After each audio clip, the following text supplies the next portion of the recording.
எல்லாருக்கும் காலை வணக்கம். நேற்று பார்த்த வீடியோவில் வந்து டேலி பிரைம் தமிழில் பட்ஜெட் ப்ரீவியஸர் எப்படி பண்ணுறது, இது ஷார்ட்ஸ்னு போட்டுங்க. அந்த மல்டிபிள் லெஜர் எப்படி கிரியேட் பண்ணுறதுன்னு பார்த்தோம். ஒரு பிசினஸ் இந்த பட்ஜெட் யூஸ் பண்ணாங்கன்னா அதுக்கு என்ன பண்ணணும்னா உங்களுடைய நடவடிக்கை டிரான்சாக்ஷன்ஸை வந்து இதை ரெக்கார்ட் பண்ணுது. டிரான்சாக்ஷனை எப்படி நம்ம ரெக்கார்ட் பண்ணலாம் அப்படின்னு பார்த்தீங்கன்னா அதுக்கு ஒரு ஆப்ஷன் கொடுத்துருக்காங்க. அதான் ஓகே. இந்த அவுட்லெட்ல வந்து ஒரு டிரான்சாக்ஷனுக்கு வந்து ரெக்கார்ட் பண்ணுது. ஸோ டிரான்சாக்ஷன் அப்படின்னு சொல்றது என்ன அப்படின்னு பார்த்தீங்கன்னா அது வந்து ஆக்டிவிட்டி ரிசர்ச் ஆக்டிவிட்டிஸ் தான் கிடைக்கும். இப்போ ரிசர்ச் எந்த மாதிரியான ஆக்டிவிட்டி இருக்கு அப்படின்னா நம்ம இதில் ஒரு வியாபாரம் போகணும் அப்படின்னா அந்த வியாபாரத்துக்கான நம்ம வியாபாரத்துக்கான மூலதனத்துக்கு நம்ம எப்படி இதில் ரெக்கார்ட் பண்ணிட்டு மூணு இடத்துல நான் கொண்டு வர முடியும். இப்போ அந்த மூணு இடத்துல நான் எடுத்து ரெக்கார்ட் பண்ணுறேன். இப்போ நீங்கள் ஒன்றுக்குள்ள போங்க அப்படின்னு பார்த்தீங்கன்னா அதுக்குள்ள நம்ம டேரக்டாக ரெக்கார்ட் பண்ண முடியும். இந்த வகுப்பை வந்து ரெண்டு வகையாக பிரிக்கலாம். ஒன்று வந்து அக்கௌண்டிங் வெரிஃபிகேஷன் சொல்லுவாங்க, இன்னொன்று வந்து நான் அக்கௌண்டிங் வெரிஃபிகேஷன் சொல்லுவாங்க. இந்த அக்கௌண்டிங் வெரிஃபிகேஷன் பார்த்தீங்க அப்படின்னா contra, payment, receipt, Journal, sales, purchase இப்படின்னு ஒரு 6 வவுச்சர்ஸ் டைப்ஸ் எனக்கு கொடுக்குறீங்க. இதை வந்து நீங்கள் ப்ளஸ் ஒன் ப்ளஸ் டூவில் படிக்கும்போது சப்சிடரி புக்ஸ்ன்னு கொடுத்துருக்கீங்க. அந்த சப்சிடரி புக்ஸ்லாம் என்னன்னா ஒவ்வொரு டிரான்சாக்ஷனையும் வகைப்படுத்தி அந்தந்த புக்கில் ரைட்டு பண்ணுறது. இது வந்து சேல்ஸ்ன்னு பார்த்தீங்கன்னா அதுக்குன்னு தனியாக சேவை ஒவ்வொரு விற்பனை பேரேடு அப்படின்னு சேல்ஸ் ரிஜிஸ்டர், அந்த மாதிரி கொள்முதல் பேரேடு அப்படின்னு அது மாதிரி கேஷ் டேக் ரொக்கம் மற்றும் வங்கி பேரேடு அப்படின்ட்டு. ஸோ அதை தான் இங்கே வவுச்சர்ஸ்ன்னு சொல்கிறாங்க. இந்த வவுச்சர்ஸ் வந்து நீங்கள் அந்தந்த நடவடிக்கைக்கான வவுச்சர்ஸ் வந்து செலக்ட்.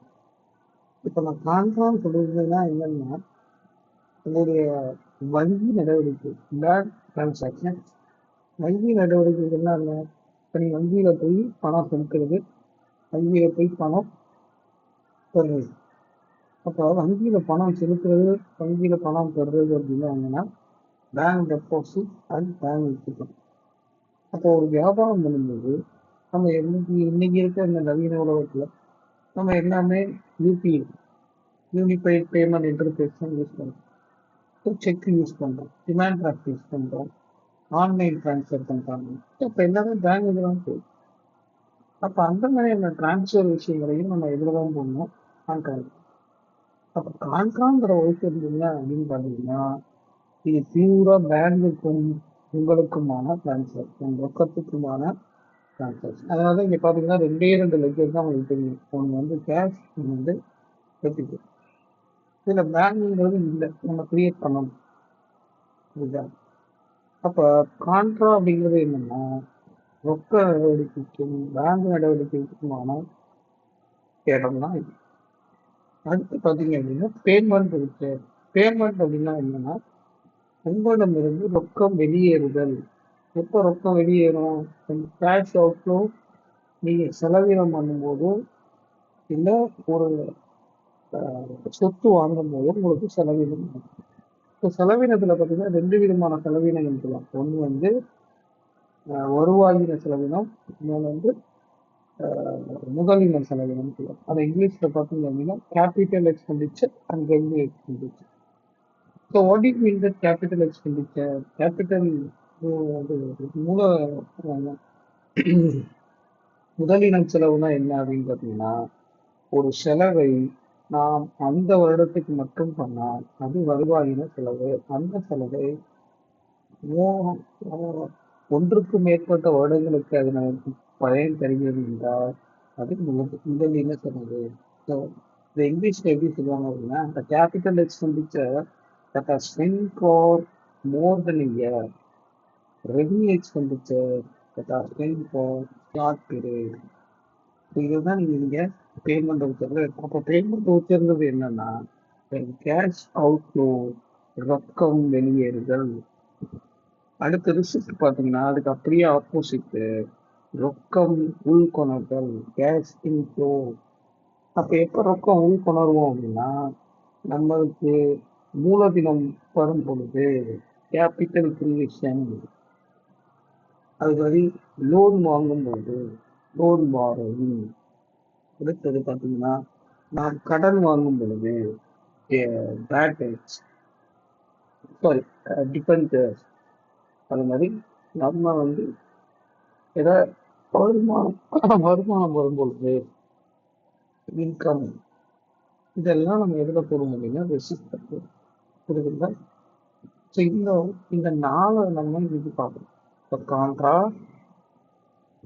பேமெண்ட், ரிசிப்ட், அந்த மூணை பார்ப்போம். அடுத்த மூணை வந்து நம்ம பார்ப்போம்.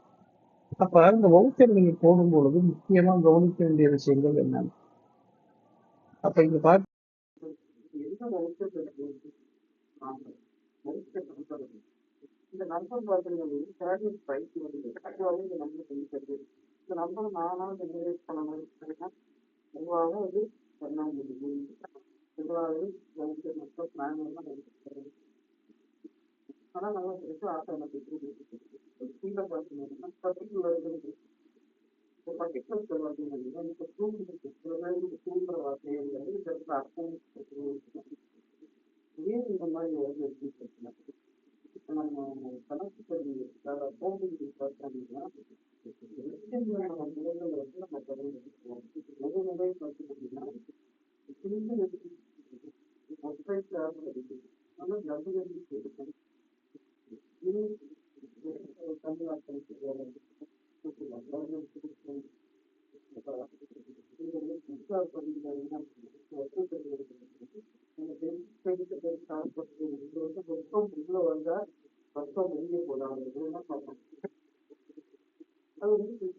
பார்த்தீங்கன்னா தடைகள் அவங்க யூஸ் பண்ணலாம். அது வந்து ஒரு அங்கீகரிக்கப்பட்ட அப்ரூவ் அப்ப என்ன பண்ணலாம் நம்ம அந்த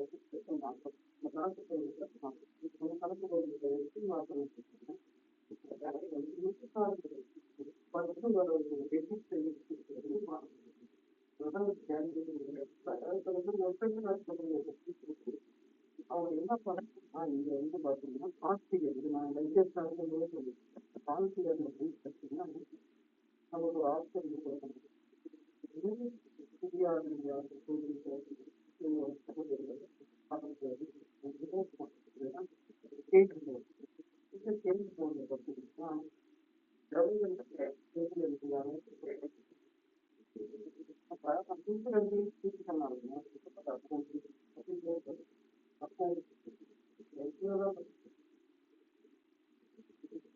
இந்த முறையை நான் வந்து எப்பவுமே எந்த முறையில போகணும் சரியான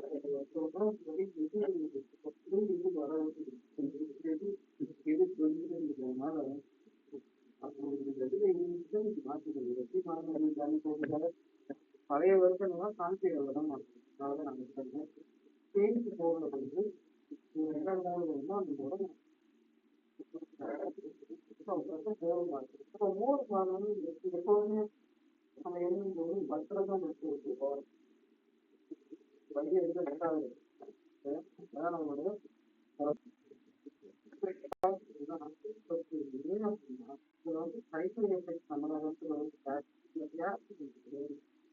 என்ன பண்ணுறது வெளியே போகுது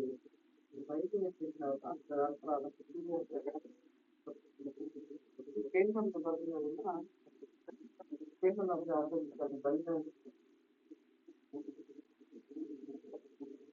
அவசரம் காசு இது வந்து நம்ம காசு இல்லை அதனால இதுதான் கான்ட்ராக்ட் பேமெண்ட் பார்த்தீங்கன்னா பயங்கர வார்த்தை அதெல்லாம் கான்ட்ராக்ட்ல போயிட்டு என்ன பண்ணலாம்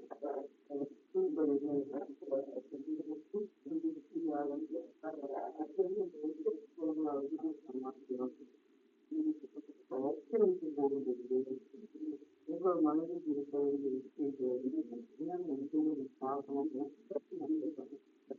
அந்த வகுப்பு